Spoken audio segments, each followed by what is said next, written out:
You hear me? I said get up and get out. Your money's no good here. They thought he was just another man they could break. They had no idea they had just targeted the most dangerous man in the city. Before we go any further, comment where in the world you're watching from and make sure to subscribe and hit that like button so you don't miss what happens next. The lunchtime sun streamed through the large plate glass windows of the Gilded Spoon, a diner that tried too hard to be an upscale bistro. It sat nestled in the Westwood neighborhood of manicured lawns and quiet money, a place where the clinking of silverware was meant to be the loudest sound. For Special Agent Marcus Reed, it was a rare moment of stillness. He'd moved into a minimalist house 2 blocks away, less than a month ago, a sterile sanctuary from the chaos of his work. Today was about pretending to be normal. A quiet meal, a book, the low hum of conversation, the simple textures of a life he rarely got to live. He wore a dark blue silk shirt, a subtle act of defiance against the tactical fabrics that usually defined his existence. He was halfway through his steak salad when they walked in. 3 of them, all thick-set, moving with the swagger of men who believed the world bent around them. Their laughter was harsh, a jarring intrusion that sliced through the soft hum of cutlery. They took the booth beside his. Marcus didn't need to look up. His instincts mapped them instantly. Sergeant Daly, the loud one with eyes like cold steel. Officer Hayes, bulkier, his knuckles scarred from years of discipline. And the youngest, Officer Cruz, nervous energy bottle beneath forced bravado. Off-duty cops. Bad ones. The kind who smiled for cameras and broke ribs when no one was watching. Marcus felt their eyes on him. Daly's voice cut through the air. Look at this guy. Acts like he owns the place. Hayes snorted, dressed like some kind of king. What's he doing here? Marcus slowly lowered his book, gaze calm, unflinching. Is there a problem, Sergeant? Daly leaned back, smirking. Problem is, you're making my friends and me uncomfortable. I'm sorry to hear that, Marcus said evenly. I was just enjoying my lunch. Hayes leaned forward. Yeah, well, your lunch is over. We don't like your kind around here. Marcus gave a faint smile. My kind? A taxpayer eating a salad. Daly's expression hardened. Get up. Get out. Your money's no good here. Marcus's tone didn't change.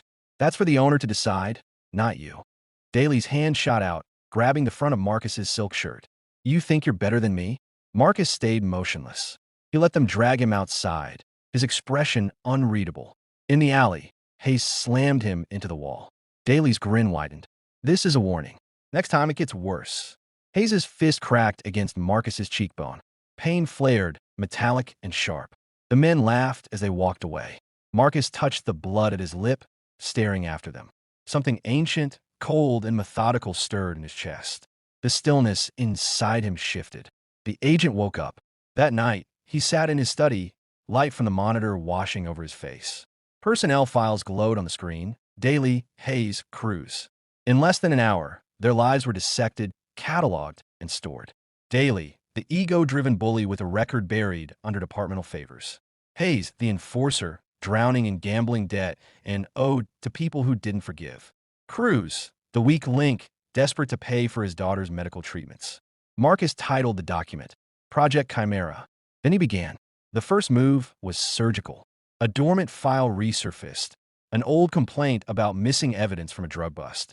Marcus attached geolocation data showing Daly's patrol car unaccounted for during the theft. An anonymous message pinged the deputy chief's inbox. An unclosed loop. Case hashtag MPD 927. Within hours, Internal Affairs was whispering. At the same time, a new social media account messaged Daly's wife. Ask your husband where the rest of the money went. Cracks appeared overnight. Daly stormed into the precinct, demanding answers, unaware that his own partner had begun to question him. Next came Hayes. Marcus traced his betting records to an underground bookmaker named Redline. He made a call using a distorted voice. Hayes owes you 72 grand. He's planning to run. Thursday night. Warehouse 12. Redline's men didn't ask questions. They never did. And Cruz, he was different. Marcus watched from a distance as Cruz visited the children's hospital, his hands trembling as he paid the nurse. That man wasn't evil, just trapped. Marcus hesitated. For the first time since the alley, he questioned how far he was willing to go. But hesitation was a luxury he couldn't afford. Every action had to fit the pattern. The gambit required all its pieces. By Friday morning, Daly's suspension papers were being drafted. Hayes's car was found abandoned near the docks. The driver nowhere in sight. And Cruz received an envelope under his door. Inside, a photo of his daughter with a note. Walk away now. This is your last chance. Marcus watched it all unfold from his darkened study. Every move precise, inevitable. But the deeper he went, the more he realized something was off. The files he'd accessed weren't just police databases. They were mirrored. Someone had been watching him. His terminal flickered, a message appearing unbidden. Welcome back, Agent Reed. We were wondering when you'd play again. His pulse stilled. No signature. No trace. Just a symbol he hadn't seen in years. The black chestnut of a defunct covert division. The Blackwood program. He thought it had been erased, shut down after the Istanbul incident. But now, as the message blinked on the screen, he understood. Project Chimera wasn't his creation. It was bait, and he had just moved his first piece. Next, Hayes. Marcus manipulated the betting lines on Hayes' illegal sportsbook and fed him bad tips.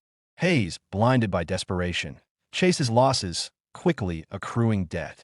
When his bookie demanded payment, Hayes stole $10,000 in evidence cash during a drug bust. Marcus then orchestrated a fake, high-stakes poker game where Hayes lost every penny of the stolen money in a single, brutal hand. Hayes was now a cornered animal, a desperate felon. Finally, Cruz. Marcus presented a way out. He texted Cruz's wife a link to a non-existent charitable foundation offering a grant for their daughter's experimental treatment, a lifeline. Then came the pressure. An anonymous photo of Hayes meeting his bookie and the evidence log highlighting the missing money. Cruz's panic escalated. The final blow came during a solo patrol. Marcus called Cruz's personal cell and played a 30-second recording of his daughter's laugh. A man can't stand in the middle of a burning building and not expect to get burned. Marcus whispered through a voice modulator. Evans and Riley are dragging you down. They will sacrifice you. A final text contained a name, Arnold Finn, a high-profile defense attorney, and a sentence. Your silence is the price of your daughter's future. Choose wisely. Cruz broke. The unit was shattered. Evans and Riley, consumed by rage, blamed the only outsider. Marcus, his body aching but his mind serene, rigged his house with hidden microcameras. The knock on the door came at 10 p.m. Evans and Riley were not in uniform. We need to talk. Evans grunted, pushing past Marcus. This is my home, Marcus said. You don't have a warrant. We don't need one, Riley sneered. We know it's you. Riley lunged, slamming Marcus against the wall. The violence was brutal, swift, and perfectly captured from 4 different angles. This is your last warning, Evans panted. Stay away from our families, or next time we'll put you in the ground. They left. Marcus pushed himself up, a grim, triumphant smile on his lips. He looked into the camera. Checkmate, he whispered. He edited the footage into 3 packages. The full video for the FBI field office, a 2-minute explosive clip for a major national news network, and screenshots for every local news outlet. The explosion was immediate.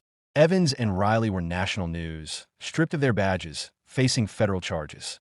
2 days later, at a downtown law office, Evans and Riley walked into a private conference room. They expected Cruz. Instead, they saw Marcus Reed. Shaw isn't coming, Marcus stated. He's in a federal safe house, giving a full confession. He chose his daughter. Riley's hands clenched. Who the hell are you? Marcus pulled out his wallet and flipped his badge onto the table. Special Agent Marcus Reed, Federal Bureau of Investigation. The air left the room. You thought I was just some guy who didn't belong. Marcus said, his voice cold. Your bigotry was the weapon I used against you. He outlined his cold, precise plan. You thought the world was simple, predators and prey. But you never stopped to consider that you might not be the most dangerous predator in the ecosystem. He leaned forward. You brought your filth into my world. And in my world, actions have severe, unavoidable consequences. He stood up. You will lose your homes. You will lose your pensions. And I, he said, will enjoy a quiet lunch. Without another word, he walked out. A week later, Marcus returned to the Gilded Spoon. The young waitress recognized him. The owner offered a free meal. Marcus took his old booth, ordering a steak salad. The quiet was different now. It was the quiet of absence. He had excised the cancer. His victory felt necessary. He had restored order. But he knew the price of peace was eternal vigilance. He finished his meal, paid, and walked home. He was no longer the civilian. He was the weapon.